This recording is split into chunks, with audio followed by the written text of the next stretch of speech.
So almost a year ago today, Epic Games sued Apple. And Epic Games went all out for it. You know, they made their own commercial for it. They made their own skin in Fortnite for it. All of this shit. So what's going on now? Is there still like a decision being made? Has Apple won? Has Epic Games won? Well, in this video, I'm going to give you guys a full update of what's going on. And there was some recent news that actually happened that's pretty big that involves, you know, in the whole lawsuit. So I'm going to be covering that as well as everything that has happened to this point. I made a few videos on this in the past, so I wanted to give a little bit more of an update because, you know, a lot has changed since then. So for those of you who aren't familiar with what's going on, basically this lawsuit started when Epic Games sued Apple like almost a year ago, actually. I think it was in August of 2020. My sources here sum it up very well. They said, at the center of the legal action is Apple's App Store. Epic's ultra-popular Fortnite was kicked off the iOS App Store in August after Epic built a direct pay system into the game that would allow to bypass Apple's 30% fee for App Store purchases. Epic sued Apple immediately, accusing the company of anti-competitive practice. Epic argues that the App Store is monopolistic, that developers hoping to get their apps to customers have no choice but to go through the App Store and pay the fees associated with that. Apple calls Epic's lawsuit a marketing stunt and argues that the App Store gives developers access to a huge audience of iPhone and iPad users. So yeah, if you guys didn't know, about a year ago today, and before that even, Apple charged a whopping 30% transaction fees for every single transaction that happened within the App Store. So any in-app purchases, any apps that cost money, Apple would receive 30% of every single transaction, and that included buying V-Bucks in Fortnite. And Apple actually ended up changing it after the lawsuit started. About a month or two later, in November of 2020, Apple lowered the App Store tax to 15% for developers making under $1 million a year. So smaller developers got their tax rate cut in half to 15%, which honestly isn't bad, but it's still a lot. I'm not gonna lie. Even if you're making under $1 million a year, 15% of that, that's quite a amount. That's a big amount. So what has happened since then? I mean, Apple lowered their,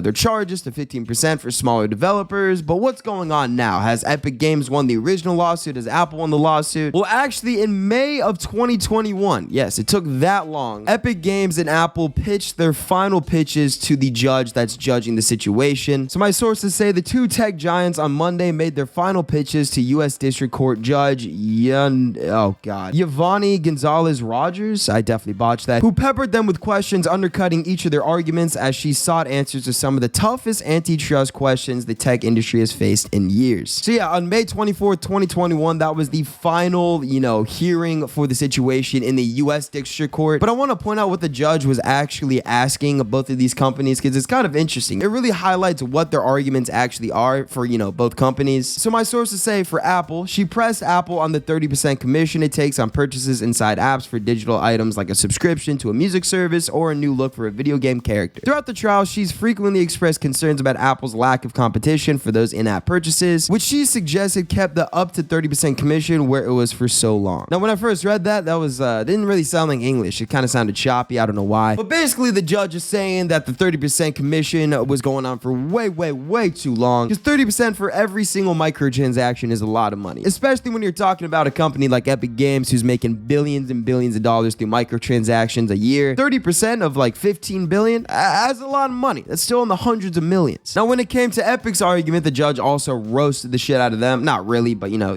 was asking questions. My sources say at the same time, she said that if Epic were allowed to run its own app store on the iPhone or offer an alternative in-app payment system, it would hurt Apple's ability to recoup costs for its research and development. At one point, she even pressed the lawyers for answers about how to fashion a ruling with remedies that would answer both companies' concerns. Quote, how have the courts fashioned remedies to deal with the antitrust conduct, she asked. Have they in fact said, you billion-dollar company, trillion-dollar company, you must fundamentally change their business model under which you are operating? Have they ever done that? So basically, the judge was pointing out the representatives for Epic Games, not asking straight to the company, I guess, how they would change their business model. Pretty much highlighting Epic just trying to dig at Apple as much as possible without actually having any sort of argument to back it up, I guess. Maybe, I don't know. Regardless, the judge was roasting both sides equally, so it was all good. It's a fair fight. Obviously, I mean, they're in the U.S. District Court right now, boys. This is pretty high up in the court system. Now, if you might be thinking to yourself, okay, they put in their final decisions on May 24th, 2021. We're all good. We're getting a decision soon. It's already been like a month and a half. That's probably not true, because whoever loses is most definitely going to appeal the decision, which is going to result in a lot more time. My sources here say the nagging question Rogers and both companies face have larger ramifications beyond the courtroom. Neither company has been able to agree on a settlement, and the fundamental questions Epic has raised by asking asking the court to upend the way Apple's App Store works almost certainly means whoever loses the case will appeal. So yeah, this is definitely going to be going on for a little while before we get a final decision. However, there was some recent news that came up literally like yesterday, I'm pretty sure. So Epic Games not only wanted to sue Apple in the US, which is obviously going on right now, but they also wanted to sue them in Australia too, because also in Australia, there's some act that I'll read off in a little bit here that goes against, you know, Apple's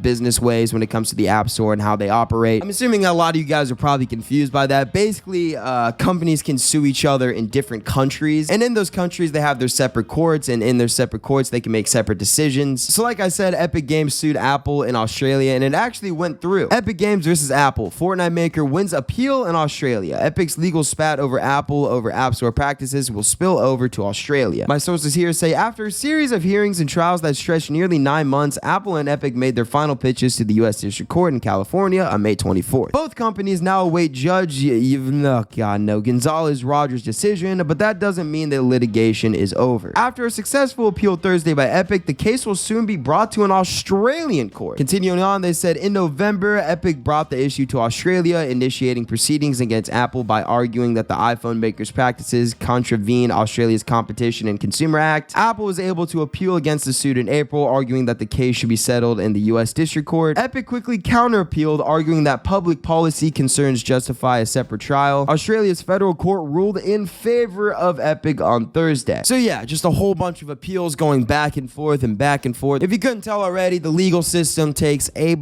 ton of time to actually render a decision from when the actual lawsuit starts. Like my sources just said right there, Epic Games actually brought this whole situation to an Australian court, and Apple said, no, why are you doing that? We got to keep in the US. But then Epic Games counter-appealed the appeal that Apple made about, you know, not being in Australia, and Australia ruled in favor of Epic Games. So now there's going to be a hearing in Australia for pretty much the same situation. One of Epic's representatives said this is a positive step forward for Australian consumers and developers who are entitled to fair access and competitive pricing across mobile app stores. We look forward to continuing our fight for increased competition in app distribution and payment processing in Australia and around the world. Apple responded to that, saying the initial decision in April from Australia's federal court correctly ruled that Epic should be held to the agreement it made to resolve disputes in California. We respectfully disagree with the ruling made today and plan to appeal. So yeah, Apple's going to appeal the decision that was literally just made yesterday, I think like July 10th or whatever. So like I said, a lot of appeals just going back and forth, back and forth. It kind of sucks, all right? It goes on for a while. And Epic actually tried to do the same thing they did on Australia in the UK. My sources say, in addition to the US and Australia, Epic also sued Apple and Google in the UK and the European Union. A UK tribunal in February knocked Epic's suit against Apple back, reasoning that its courts weren't in place for the issue to be resolved. So yeah, Epic ended up getting rejected in the UK, trying to bring the lawsuit over there. So Epic Games is all business here. I mean, they're trying to sue Apple as much as possible. I mean, shit, they're hitting them in multiple countries now. Now you might be thinking to yourself, well, what does all this mean? I mean, they're suing them in multiple countries. Like, there's going to be so many different hearings, a lot of different appeals going on. Like, what's the end result of all of this? Well, once again, my source here sums it up very perfectly with what's actually going to happen if Epic Games wins versus what Apple wins. They said Judge Rogers' decision is expected to be handed down sometime in the coming months. The outcome of the US lawsuit could change everything we know about how Apple's App Store works and Google's Play Store too. Rogers could force Apple to disregard its concerns over app security, allowing alternative app stores and payment processing into its devices. Legal experts, lawmakers, and regulators are closely watching, seeing the case as a first look at how antitrust laws could apply to tech giants. So if the US District Court lawsuit rules in favor of Epic Games, it would force Apple to allow more competition into, you know, their app store, and would allow third-party developers to make their own app stores within the app store. That means for all third-party app stores, Apple would make 0%, which is a huge cut in their business. And that's what Epic Games have been fighting for ever since the start of this whole lawsuit. I mean, they want more competition in the app store. They want smaller developers to not have to pay this 30 or I guess now 15% charge for any, like, you know, microtransactions in the app store. So now we're just gonna have to wait and see within these upcoming months what